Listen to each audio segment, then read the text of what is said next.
اچھا، اس وجہ سے نہیں آتا؟ ہاں، تو اس کے وجہ سے خلاف ان کا مطلب نام نہیں آتا ہے۔ جی جی جی جی، تو یہ تو بڑا المیہ ہے، بہت بڑی ٹریجڈی ہے ہاں۔ آج کی دنیا کی، کہ لوگ کتاب لکھتے ہیں کسی اور کے نام سے چھپ جی۔ جاتی ہے۔ یہ صرف چھوٹے اساتذہ کے ساتھ نہیں ہے، جی بلکہ جی، بڑے بڑے پروفیسر بھی اس طرح بالکل کی بالکل۔ حرکتیں کرتے رہے ہیں۔ تبسم صاحبہ، آپ افسانے بھی لکھتی رہی ہیں، جی۔ اور میرے خیال سے آپ کے جو افسانوں کی جو نئی کتاب آئی ہے، اس میں کافی اچھے افسانے شامل ہیں۔ تو یہ بتلائیں، افسانہ لکھنے کی تحریک آپ کو کہاں سے ملی؟ افسانہ کیونکہ میں بہت زیادہ مطالعہ کرتی ہوں، اور میرے سامنے جو کہانیاں ہوتی ہیں، حقیقی کہانیاں، ان کو میں افسانوں کا روپ دیتی ہوں۔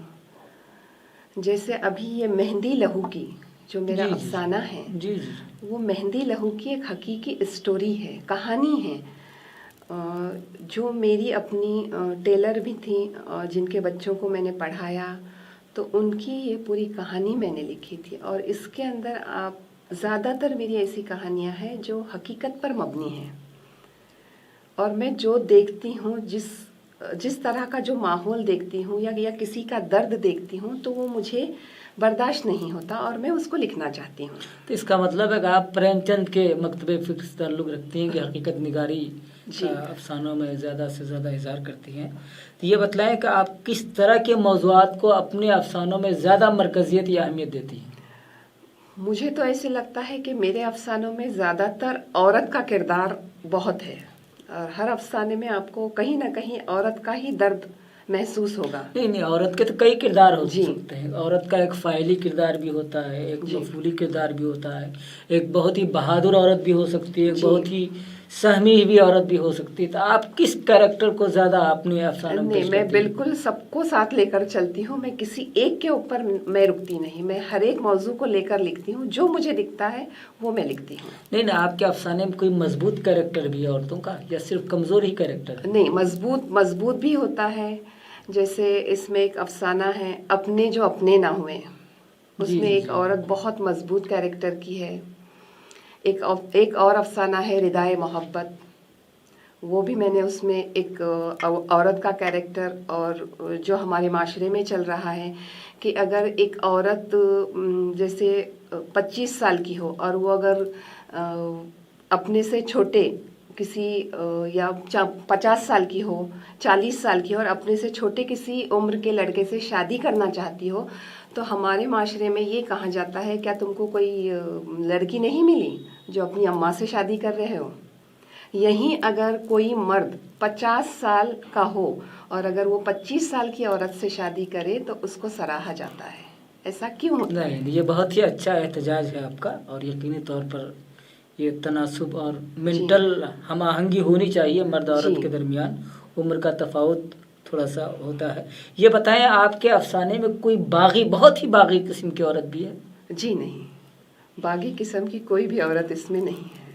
نہیں، آخر آپ نے دیکھ رہے ہیں، سماج کو دیکھ رہے ہیں، معاشرے میں دیکھ رہے ہیں، اور ظاہر ہے کہ آج کی جو فیمنزم کی تحریک چلی ہوئی ہے، تانیثیت کی، اس میں بہت زیادہ ہر طرح کی آزادی عورتیں چاہتی ہیں۔ تو یقیناً آپ کے معاشرے میں بھی ایسی عورتیں ہوں گی، حقیقی عورتیں ایسی بھی ہیں، ایسا نہیں ہے، ہر معاشرے میں جو مردوں سے بھی زیادہ لبرل اور آزاد عورتیں ہیں یا باغی عورتیں ہیں۔ تو آپ کو کوئی بھی عورت اپنے معاشرے میں ایسی نہیں ملی؟ اب تک ایسا نہیں لکھا ہے، پر انشاءاللہ جیسے جیسے میرے سامنے موضوعات آئیں گے تو میں ان پر بھی قلم اٹھاؤں گی اور لکھوں گی ضرور۔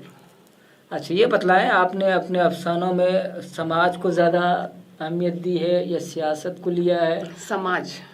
تو آخر سماج سے آپ کا کیا مطلب، بہت ہی گہرا رشتہ کس نوعیت کا ہے؟ میرا رشتہ یہ ہے کہ میں اپنے قوم کو کچھ پیغام دینا چاہتی ہوں، کچھ اچھی باتیں سکھانا چاہتی ہوں جو مجھ میں ہیں، اور سب سے پہلے میں یہ کرتی ہوں جو مجھ میں ہے وہ میں دوسروں کو دوں۔ جی جی جی۔ تو جو میں اپنے اندر ہوتا ہے، جو میں دیکھتی ہوں، جو میں محسوس کرتی ہوں، وہ میں اپنے سماج کو، اپنی قوم کو دینا چاہتی ہوں۔ یہ بتلائے، صدیوں سے صوفیاء کرام، جی۔ علماء کرام، بڑی بڑی شخصیتیں آئیں جنہوں نے مواعظ اور ملفوظات کے ذریعے معاشرے کو بدلنے کی کوشش کی، پیغام دیا، لیکن ان لوگوں کے پیغام کو پڑھنے والا کوئی نہیں آج تک۔ انہوں نے اصلاح معاشرے کی تحریک بھی چلائی تو وہ بھی ناکام ہو گئی۔ تو جو معاشرے کی جو حیوانی جبلت ہے اس کو بدلنا تو آسان نہیں ہے۔ تو آپ سمجھتے ہیں کہ کیا آپ کی کہانیوں کی وجہ سے معاشرہ بدل جائے گا؟ انشاءاللہ کوشش تو یہی ہے کہ ہم بدلنا چاہتے ہیں، اور اگر یہ بدلا اور ہمارے مضامین کے ذریعے، ہمارے افسانوں کے ذریعے اگر لوگوں میں کچھ باتیں آتی ہیں تو یہ مجھے بھی خوشی ہوگی. اور مجھے بہت سارے فون آتے ہیں کیونکہ میں ہندوستان کے بہت سارے اخبارات اور رسالوں میں شائع ہوتی ہوں. تو مجھے مطلب اگر ہندوستان کے کونے کونے سے بولوں تو بھی یہ کچھ غلط نہ ہوگا، ہندوستان کے کونے کونے سے مجھے فون آتے ہیں اور مجھ سے کئی چیزوں کی مانگ کی جاتی ہے کہ آپ اس پر قلم اٹھائیں، آپ اس پر قلم اٹھائیں، اور میں کوشش کرتی ہوں کہ میں ان پر قلم اٹھاؤں اور ان کو وہ چیزیں لکھ کر دوں. جی جی، یقینی طور پر ایک فنکار کا، ایک رائٹر کا ایک سماجی فرض ہوتا ہے کہ معاشرے کو بیدار کرے، معاشرے کی سمت نمائی کرے اس طرح کا. لیکن اکثر یہ دیکھا گیا ہے کہ جو یہ لوگ معاشرے کو جو اصلاح کی کوشش کرتے ہیں وہ کامیاب نہیں ہو پاتی. ورنہ ابھی تک جتنے مصلحین پیدا ہوئے ہیں ہمارے ہندوستان میں، باہر، ابھی تک معاشرہ مکمل طور پر بدل چکا ہوتا ہے، لیکن معاشرہ دن بدن زوال پذیر ہوتا جا رہا ہے، انحطاط پذیر ہوتا جا رہا ہے. اس کا مطلب ہے کہ الفاظ اپنا اثر جو ہے کھوتے جا رہے ہیں. کیا آپ کو لگتا ہے کہ آپ کے لفظوں میں اتنی قوت ہے کہ معاشرے کو پورا بدل دے؟ انشاءاللہ میری کوشش ضرور رہے گی، اور اللہ سے دعا بھی کروں گی کہ میرے قلم کے ذریعے، میری کتابوں کے ذریعے لوگ ان کو پڑھیں اور اپنے اندر کچھ ایسی چیزیں پیدا کریں کہ ہم اپنے معاشرے کو بدل سکیں. اچھا یہ بتلائیے، آپ تو شادی شدہ ہیں. جی. ظاہر ہے کہ امور خانہ داری کے فرائض بھی آپ انجام دیتے ہوں گے، تو اس کے باوجود بھی آپ لکھنے کے لیے اتنا وقت کیسے نکال لیتی ہیں؟ لکھنے کے لیے وقت ایسا نکالتی ہوں میں کہ میرے گھر میں بہت چھوٹے چھوٹے بچے بھی ہیں، مجھے سب گھر بار سب کچھ دیکھنا پڑتا ہے. پھر بھی میں اس میں سے تھوڑا سا، جب بچے اسکول جاتے ہیں تو اس وقت میں اپنا لکھنے کا جو وقت ہے تو میں اس وقت کو یہ کرتی ہوں کہ مجھے سکون ملے اور میں اس وقت لکھوں. اور یہی وقت میرے لیے اچھا ہوتا ہے کہ میں بچے جب نہ ہوں تو سکون سے لکھتی ہوں گھر میں. ہاں، تو اس کا مطلب ماں کے فرائض بھی انجام دیتی ہیں، معاشرے کے فرائض بھی انجام دے رہی ہیں.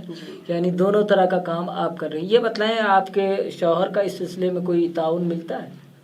میرے شوہر بہت ہی اچھے انسان ہیں، بہت ہی اچھے، کیونکہ اگر مجھے ان کا ساتھ نہ ملا ہوتا تو میں شاید یہ کبھی نہ کر پاتی. نہیں، عام طور پر یہ ہوتا ہے کہ جب عورت کامیابی کی سیڑھیاں چڑھتی ہے تو مرد بہت پستی میں اتر آتا ہے لحاظ سے، اور ایک رقیب کے طور پر اپنی شریک حیات کو دیکھنے لگتا ہے. تو آپ کے ساتھ ایسا کچھ نہیں؟ بالکل بھی نہیں، میرے شوہر بہت اچھے ہیں. میں یہاں بیٹھی ہوں، آپ کے ساتھ انٹرویو دے رہی ہوں، لیکن میرا مہندی لہوکی کا اجرا 27 اکتوبر کو ہوا. اس کے بعد ادے پور میں 31 اکتوبر کو تعارفی اجرا ہوا. اس کے بعد دہلی میں ابھی آج 3 تاریخ کو تعارفی اجرا اس کا ہوا. میں یہاں بیٹھی ہوں، میں نے ابھی تک نہ ایف بی کھولا ہے نہ واٹس ایپ کھولا ہے، پر الحمدللہ میرے شوہر نے سب کچھ ایف بی پر شیئر کر چکے ہیں. اور مجھے لوگوں کے فون آتے ہیں کہ آپ کو مبارک مبارک. بہت سپورٹ کرتے ہیں، بہت سپورٹ کرتے ہیں. چلیے، آپ بہت خوش نصیب ہیں کہ الحمدللہ اللہ تعالیٰ ایسا شوہر ہر کسی کو دے. جی جی، آمین ثم آمین. لیکن یہ بتائیے، جو آپ کی کتاب ہے گلستان تبسم، اس میں کس طرح کے مضامین زیادہ ہیں؟ ادبی اور اصلاحی.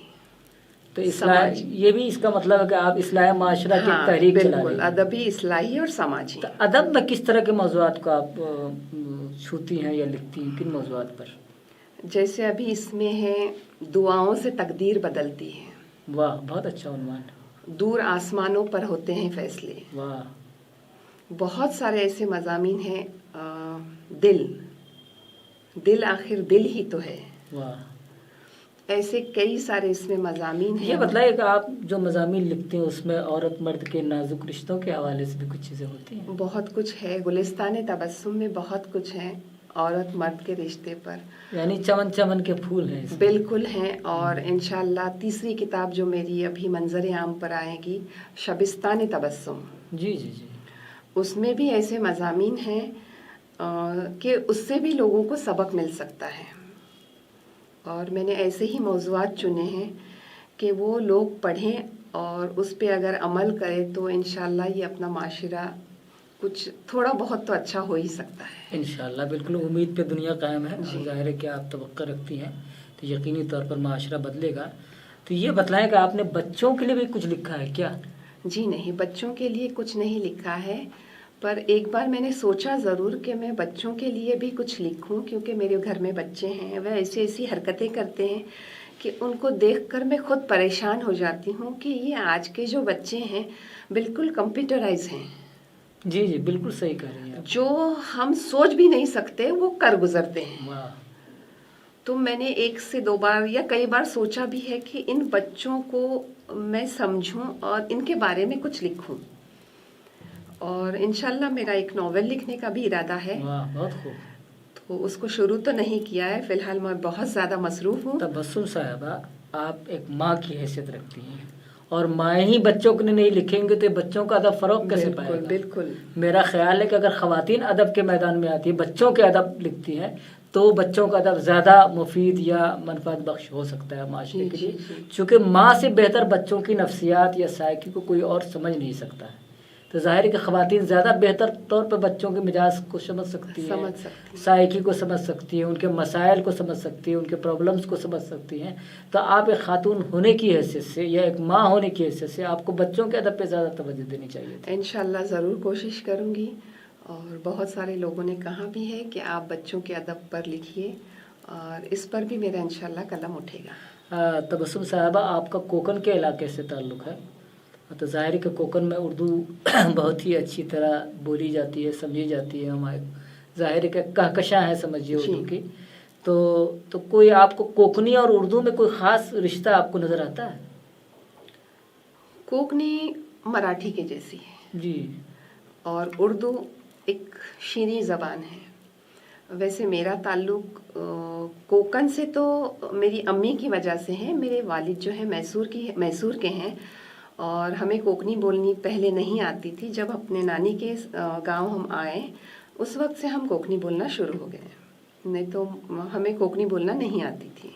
اچھا، اس کا مطلب ہے کہ آپ کا کرناٹک جیسی ریاست سے تعلق ہے، اور یہاں سے ایک ازدواجی رشتہ ہے کوکن سے. تبسم صاحبہ، آپ کا بہت بہت شکریہ. آپ نے اپنے تخلیقی محرکات، افسانے، مضامین اور اپنی زندگی، امور خانہ داری اور دیگر مصروفیات کے حوالے سے بڑی اچھی گفتگو کی. آپ کا ہاٹ کیک اسٹوڈیو کی طرف سے بہت بہت شکریہ. شکریہ، جزاک اللہ خیر.